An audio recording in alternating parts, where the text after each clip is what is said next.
So earlier we used simple regression to predict the prices of houses.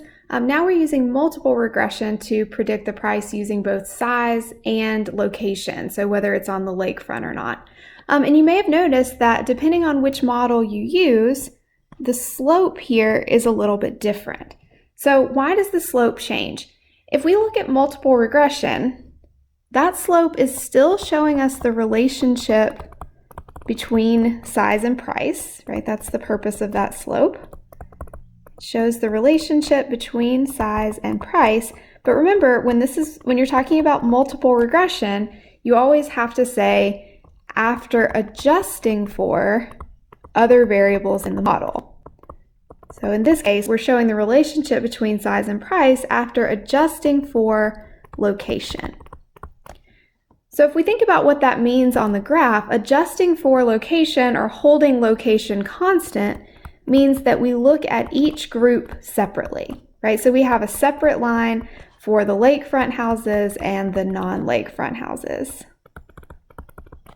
Okay, and if you do that, if you look at each group separately, you can see that the slope is a little bit flatter than before, right? If we break it down by location, that we end up with a little bit flatter slope, and that's why you have a smaller number there for the slope.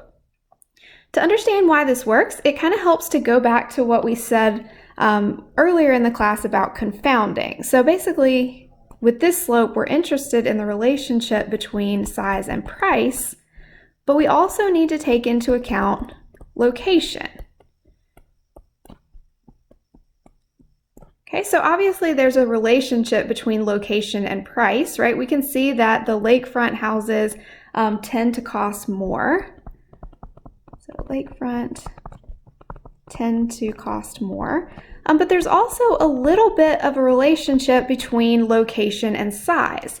So if you look at the position of these dots horizontally, you can see that the lakefront houses do tend to be slightly bigger than the non-lakefront houses. This is not nearly as obvious, but it is there. Lakefront tend to be larger. Okay, so bringing this back to size, bigger houses tend to cost more. That's not surprising. So the bigger houses tend to cost more.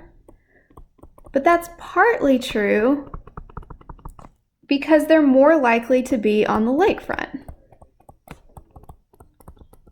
So bigger houses tend to cost more, partly because they're more likely to be on the lakefront.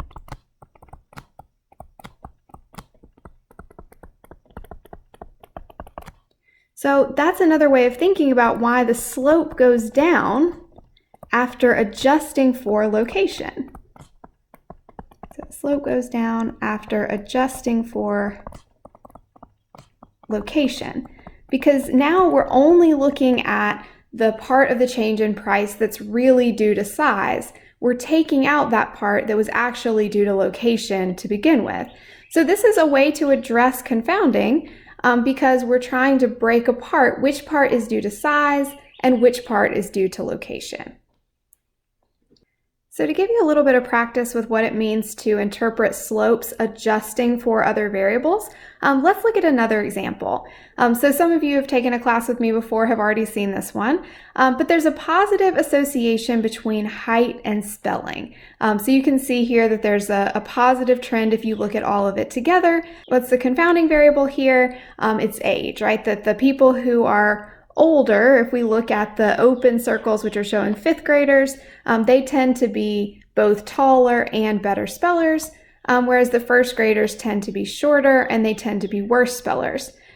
Okay, so let's think about how this actually plays out in a multiple regression model. Okay, so I have two different equations here.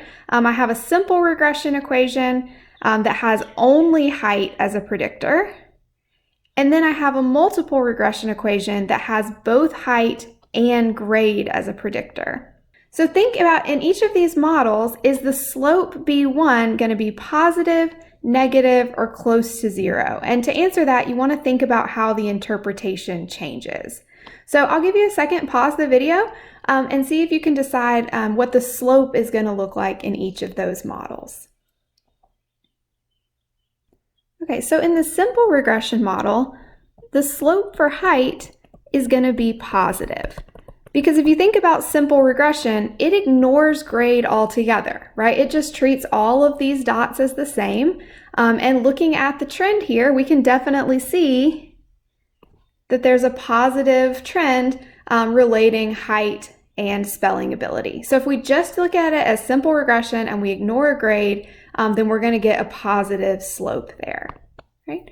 But what about multiple regression where we're adjusting for a grade? So remember, adjusting for grade means you're looking at each of those groups separately. If you look at the groups separately, you don't really see much of a trend, right? There's no real relationship between height and spelling ability within a grade. So after controlling for grade, now the slope for height is going to be close to 0. Okay, so it seems like a technicality that we're saying adjusting for other variables at the end of the slope interpretation, but it's actually really important. It can have a huge impact on what the coefficient is and what the coefficient means.